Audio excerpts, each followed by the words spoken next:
राधे राधे दोस्तों, आज मैं आपको हरतालिका तीज व्रत कथा के बारे में बताना चाहती हूँ। इस बार तीज का व्रत 21 अगस्त को आ रहा है। हरतालिका तीज का व्रत भाद्रपद की शुक्ल तृतीया को रखा जाता है। इस दिन गौरी शंकर का पूजन किया जाता है।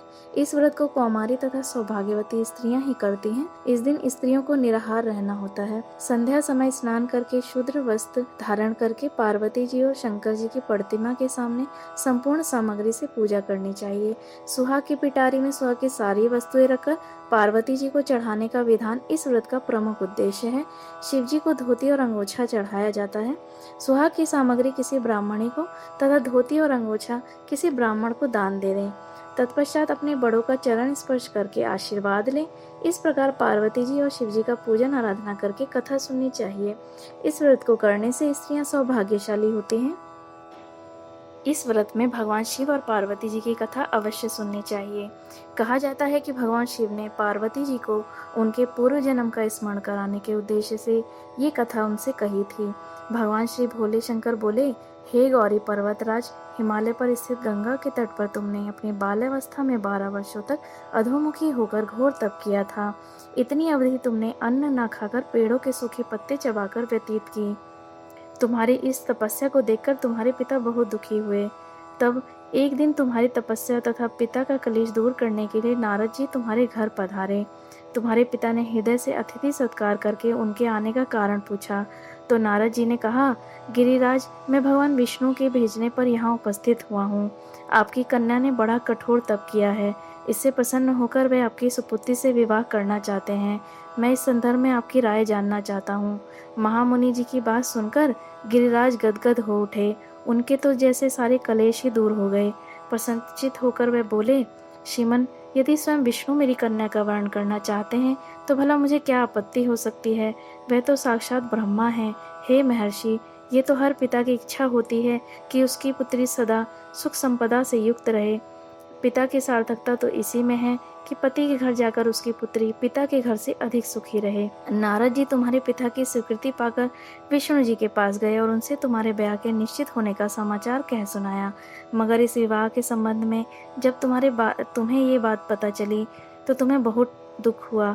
तुम्हारी एक सखी ने तुम्हारी इस मानसिक दशा को समझ लिया और उसने तुमसे कारण जानना चाहा। तब तुमने उसे बताया कि मैंने सच्चे हृदय से भगवान शिव शंकर का वर्ण किया है, किंतु मेरे पिता ने मेरा विवाह विष्णु जी से निश्चित कर दिया।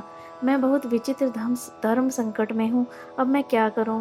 प्राण छोड़ देने के अतिरिक्त अब कोई उपाय नहीं बचा। तुम्हारी सखी बहुत ही समझदार और सूझबूझ वाली थी।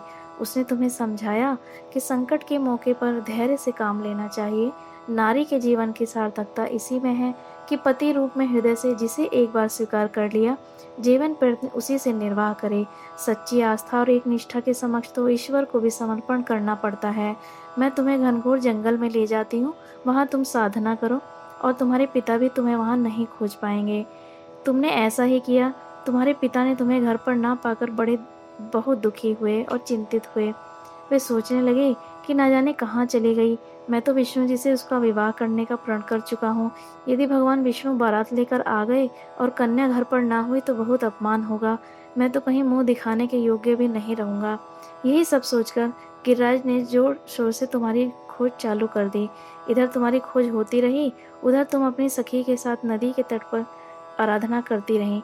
भाद्रपद की शुक्ल तृतीया को हस्त नक्षत्र था। उस दिन तुमने रेत के शिवलिंग का निर्माण करके व्रत किया। रात भर मेरी स्तुति के गीत गाकर जागी। तुम्हारी इस कष्टदायक तपस्या के प्रभाव से मेरा आसन डोलने लगा। मेरी समाधि टूट गई। मैं तुम्हारे समक्ष आ पहुंचा और तुम्हारी तपस्या से प्रसन्न होकर तुमसे वर मांगने के लिए कहा।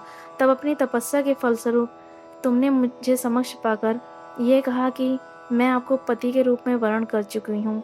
यदि आप सचमुच मेरी तपस्या से प्रसन्न हैं तो आप यहाँ पधारें और मुझे अर्धांगिनी के रूप में स्वीकार करें। तब मैं तथास्तु कहकर कैलाश पर्वत लौट आया।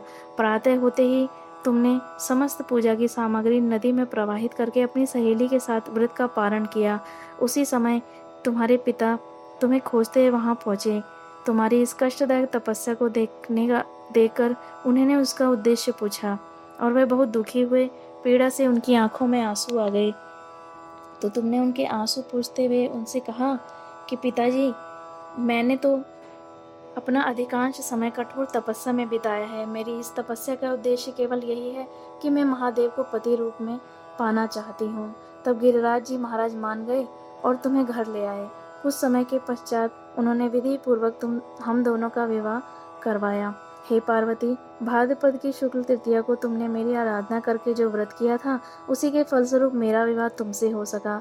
इसका महत्व यह है कि मैं इस व्रत को करने वाली कुमारियों को मनोवांछित फल देता हूँ। इसलिए सौभाग्य की इच्छा करने वाली प्रत्येक युवती को यह व्रत निष्ठा एवं आस्था से करना चाहिए। भगवान शिव जी ने ये पार्वती को कथा सुनाई। तो दोस्तों, ये थी हरतालिका तीज व्रत कथा। अब मैं इसकी पूजा का सही समय भी बता देती हूँ। पूजा का सही समय है सुबह 5:53 से 8:29 तक और शाम को 6:54 से 9:06 तक। हरतालिका तीज की आप सबको बहुत बहुत शुभकामनाएं। ऐसी और भी व्रत और कथाओं के बारे में जानने के लिए मेरे चैनल को सब्सक्राइब करें और बेल आइकन को प्रेस करें। अब आज्ञा दीजिए। राधे राधे।